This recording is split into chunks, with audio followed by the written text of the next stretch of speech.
नमस्कार, मैं हूँ आपके साथ कविता राणा। मंदिरों का देश भारत में अगर मंदिर निर्माण पाप नहीं तो फिर दीघा में भव्य जगन्नाथ मंदिर बनवाकर बंगाल की दीदी कही जाने वाली ममता बनर्जी ने ऐसा कौन सा पाप कर दिया है जिसके पश्चाताप में अभी उन्हें और जलना बाकी है। बंगाल चुनाव में हार चुकी ममता पर एक बार फिर पुरी जगन्नाथ मंदिर के मुख्य पुजारी ने बहुत बड़ा खुलासा कर दिया है। या फिर यूं कहें कि बंगाल के भाग्यमय होते ही ममता की सारी पोल पट्टी खोल कर रख दी है। बंगाल में बीजेपी की बम्पर जीत पर महाप्रभु के वंशज ने ममता दीदी पर जो गंभीर आरोप लगाए हैं उसके अनुसार क्या दीदी का पाप भोगना अभी और बाकी है। मुख्यमंत्री शुभेंदु अधिकारी का विजय तिलक और पश्चाताप की अग्नि में जलती टीएमसी की असल कहानी क्या कहती है, देखिए इसी पर आज की ये सबसे स्पेशल रिपोर्ट। बीजेपी की जीत में टीएमसी धराशायी, विवादों में दीघा जगन्नाथ मंदिर, महाप्रभु के वंशज का बड़ा खुलासा, पश्चाताप की आग में दीदी, जगन्नाथपुरी से बड़ी भविष्यवाणी।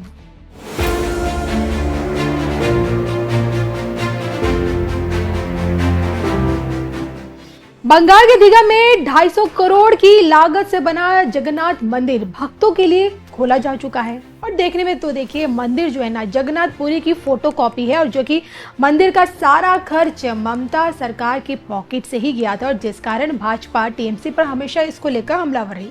लेकिन पुरी के मंदिर की नकल किए जाने से क्या प्रभु जगन्नाथ को बंगाल लाया जा सकता है? 20 एकड़ में फैले दीघा के जगन्नाथ मंदिर से अब हर साल रथ यात्रा तो निकाली जाएगी, लेकिन इस मंदिर में ना ही पुरी की तरह ब्रह्म पदार्थ है, ना ही अरुण स्तंभ है, ना ही लकड़ी से निर्मित ईश्वरी प्रतिमाएं। तो ऐसे में मंदिर को धाम का दर्जा दिया जाना कितना उचित है, ये अपने आप में बहुत बड़ा सवाल आज भी बनता है। और इसी सवाल के इर्द गिर्द महाप्रभु के वंशज के एक खुलासे ने बीजेपी से मात खाई पूर्व मुख्यमंत्री ममता बनर्जी के पापों को दुनिया के सामने लाकर रख दिया। दरअसल देखिए, बंगाल रिजल्ट से ठीक पहले पश्चिम बंगाल में आयोजित विश्व शांति महायज्ञ के दौरान दत्तापति भवानी दास महापात्र जी ने भारतीय जनता पार्टी के विजय के लिए विशेष अनुष्ठान संपन्न किया था और इस पावन अवसर पर उन्होंने भारतीय जनता पार्टी के राष्ट्रीय अध्यक्ष नितिन नवीन और शुभेंदु अधिकारी जी को विजय तिलक लगाकर आशीर्वाद भी प्रदान किया और साथ ही उपस्थित सभी बीजेपी नेताओं को प्रभु की यानी कि जगन्नाथ जी का विजय तिलक एवं नील चक्र ध्वज प्रदान किया।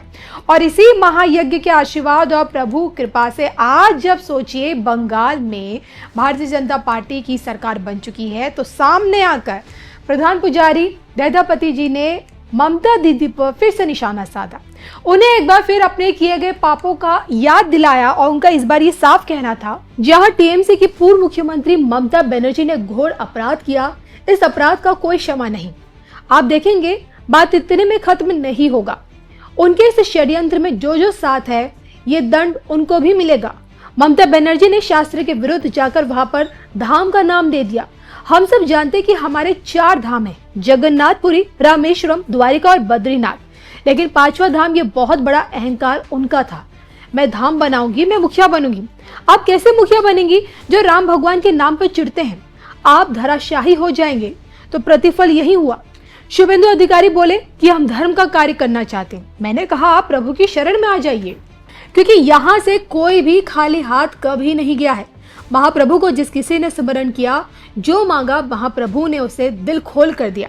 पिछले 2 सालों से शुभेंदु अधिकारी के गोत्र पर प्रभु जगन्नाथ के चरणों में हम पूजा किए थे और तभी से हमारी ये योजना थी कि जब चुनाव आएगा तब महाप्रभु की शरण ली जाएगी और इसके लिए जगत के कल्याण हेतु यहाँ पर महायज्ञ का आयोजन भी कराया गया था, क्योंकि जगत ही चाहता था कि बंगाल में जगन्नाथ प्रेमियों का सरकार आए। इस महायज्ञ में पार्टी राष्ट्रीय अध्यक्ष नितिन नवीन और धर्मेंद्र प्रधान आए और वो जैसे ही आहुति दिए हम उन्हें विजय तिलक लगा दिए। हमने उसी समय उनको बोल दिया था कि यहाँ पर धर्म का पताका उड़ेगा, विजय तिलक लगा कर जाइए, क्योंकि ये आपकी विजय को सुनिश्चित करेगा। प्रभु के ईश्वर से हमें आभास हो गया था कि बंगाल में बीजेपी की सरकार बनेगी। शुभेंदु अधिकारी ने तो संकल्प लिया था कि जब मैं जीत जाऊंगा तो महाप्रभु मुझे कुर्सी पर जब बिठा देंगे, जैसे मैं जनता का सेवा कर रहा था, महाप्रभु के आशीर्वाद से मैं सभी के घर घर जा सकूं, सभी का दुख दर्द देख सकूं। सौ बात की एक बात निकलकर ये सामने आती है कि मुख्य पुजारी दत्तापति शुरुआत से देखिए ममता को पाप का भागी तो बता रहे थे, क्योंकि हकीकत में देखा जाए तो दीघा जगन्नाथ मंदिर पुरी के मूल मंदिर की एक प्रतिकृति है और मंदिर की संरचना हूबहू जगन्नाथपुरी मंदिर जैसी ही है। इस मंदिर में कलिंग वास्तुकला शैली का उपयोग किया गया है, जिसमें विमान, जगमुह, नट मंदिर और भोग मंडप ये सारी चीजें शामिल है। अब सोचिए कि 2018 में ममता दीदी ने इस मंदिर को बनाने का प्रण लिया था और अपने इसी प्रण को उन्होंने 2025 में पूरा कर दिया, यानी कि इलेक्शन से जस्ट पहले ही। हालांकि आज भी इस मंदिर की प्रतिमा लकड़ी की बजाय पत्थर की बनी हुई है। सबसे बड़ा सवाल ये, जिसे शास्त्र उल्लंघन के चश्मे से आज हर कोई देखता है। और दीघा का यही जगन्नाथ मंदिर पुजारियों की नजरों में महापाप भी है, लेकिन क्या सच में ऐसा है? कमेंट करके बताइएगा जरूर। साथियों, बंगाल के ये चुनाव एक और वजह से बहुत खास रहे हैं। आप याद कीजिए, बंगाल चुनाव के समय कैसी खबरें आती थी। हिंसा, डर और निर्दोष लोगों की मौतें। लेकिन इस बार पूरे देश ने एक नई खबर सुनी। पश्चिम बंगाल में शांतिपूर्ण मतदान हुआ। पहली बार ऐसा हुआ कि चुनावी हिंसा में एक भी निर्दोष नागरिक की जान नहीं गई। लोकतंत्र के इस महापर्व में बंदूक की आवाज नहीं, जनता जनार्दन की आवाज गूंजी। पहली बार डर नहीं, लोकतंत्र जीता है। साथियों, आज जब बंगाल ने परिवर्तन के नए दौर में प्रवेश किया है, तो मैं बंगाल के हर राजनीतिक दल से एक आग्रह भी करना चाहता हूं। बंगाल में बीते दशकों में राजनीतिक हिंसा की वजह से न जाने कितनी जिंदगियां बर्बाद हो चुकी है। मेरा स्पष्ट मानना है कि आज से बंगाल की इस चुनावी जो आदतें फैली हुई हैं, उसमें बदलाव आना चाहिए।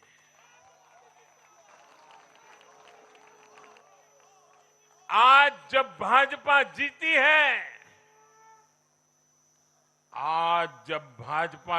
है, तो बदला नहीं, बदलाव की बात होनी चाहिए। भय नहीं, भविष्य की बात होनी चाहिए। मेरी सभी राजनीतिक दलों के कार्यकर्ताओं से अपील है, आइए हिंसा के इस अंतहीन चक्र को हमेशा के लिए खत्म करें।